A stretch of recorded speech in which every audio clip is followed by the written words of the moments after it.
पंकज जी चंडीगढ़ से। राधा वल्लभ श्री हरिवंश। महाराज जी आपके चरणों में कोटि कोटि प्रणाम। महाराज जी मैं माँ दुर्गा का भक्त हूँ। माँ दुर्गा के दर्शन करना चाहता हूँ, तो मैं क्या करूँ कि वो जल्दी आ जाए महाराज जी। जब बच्चा माँ की गोद में बैठना चाहता है तो सबसे पहला उसका कार्य होता है खिलौने खेलना बंद करता है। माँ उसके पास खिलौने भेजती है। जितना वो माँ की तरफ बढ़ने की कोशिश करेगा, माँ कार्यरत है तो उसे खिलौना भेजेगी, दे दो ये सब।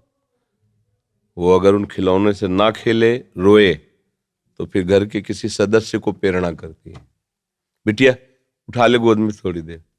वो उससे भी चुप ना हो तब फिर वो दौड़ के आ जाती है। भाव, पहले हमको इन भोगों का त्याग करना होगा जिन भोगों में हम खेल रहे हैं। फिर हमारी अनुकूल मांगे हमारे सामने आएंगी, माँ से ना मिलने के लिए बाधा बनकर। हम उन मांगों को भी जो सोचा था, चाहा था, वो मिले, पर हम उसे स्वीकार न करें और रोते ही रहें, तो फिर मां नहीं रुक सकती। वो तो वात्सल्य में कुपुत्रो जायते क्वचिदपि कुमातानुभूत। फिर वो आकर के साक्षात, पहले हमारी सामर्थ्य तो होनी चाहिए माँ के दर्शन हो। हमारी माँ कोई प्राकृतिक माँ है क्या? आद्या शक्ति अनंत महामहिम है। वो ऐसी थोड़ी कि प्राकृतिक नेत्रों से ऐसे, जैसे अपनी अम्मा को ऐसे देख लेते हैं ऐसे। वो केवल तुम्हारी माँ थोड़ी, जगत माता है और वो आद्या शक्ति है, ईश्वरी है। कोई ऐसे थोड़ी कि ऐसे देख लोगे। पहले भोगों का त्याग करो और उनकी शरण में होकर के अंदर से उनके नाम मंत्र, उनके विज्ञ जो महापुरुष जन है उनसे मंत्र लेकर और उनके भावना से भजन करो। माँ का साक्षात्कार रामकृष्ण परमहंस जी ने जब के सिद्ध हो गए ना, फिर माँ का दर्शन को खिलवाड़ है। फिर कृष्ण और काली में कोई अंतर थोड़ी उन्हें दिखाई दे रहा था, पूरा जगत उन्हें भगवत स्वरूप नजर आया। तो माँ का साक्षात्कार मतलब ब्रह्म साक्षात्कार। माँ कोई प्राकृतिक माँ थोड़ी है कि ऐसे ही गोद में बैठ जाओगे। उसके लिए ब्रह्म स्वरूप होना पड़ेगा, समस्त विकारों का त्याग करके केवल माँ की प्राप्ति के लिए। तो चाहे श्री कृष्ण प्राप्ति के लिए, चाहे माँ की प्राप्ति के लिए, वही प्रभु बने हुए हैं सब रूपों में। तो जितना सत्संग है सब उन्हीं की प्राप्ति के लिए है।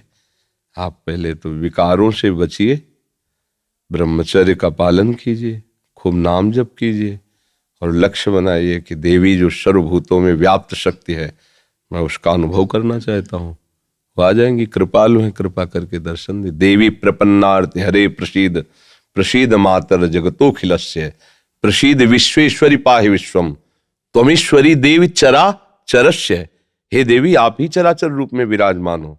आ गई ना सिद्धांत के सर्वम खलविदम ब्रह्म वासुदेवा सर्वम, आ गया ना। तो एक ही बात है, वो तत्व एक ही है, चाहे उसे माँ कहो चाहे पिता कहो, चाहे दोस्त कहो चाहे प्रीतम कहो। वही सखा है, वही प्रीतम है, वही माँ है। तुम जिस भाव से भजोगे आ जाएगा। तुम्हें माता च पिता तुम्हें, तो वही शिव है, वही शक्ति है, कोई दो तो है नहीं।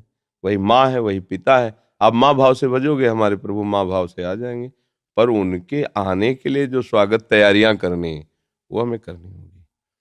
हमारे हृदय में जो अभी कूड़ा करकट वासनाएं हैं ये हटानी पड़ेगी। खूब नाम जप करे और भाव से चले तो तुम्हारी बुद्धि में ही प्रकाशित हो जाएंगी। या देवी सर्वभूतेषु बुद्धि रूपेण संस्थिता नमस्तस्यै नमस्तस्यै नमस्तस्यै नमो नमः। विराजमान हो जाएंगे बुद्धि में। देख मैं आ गई। उनके प्रचंड तेज को कोई सह सके नहीं।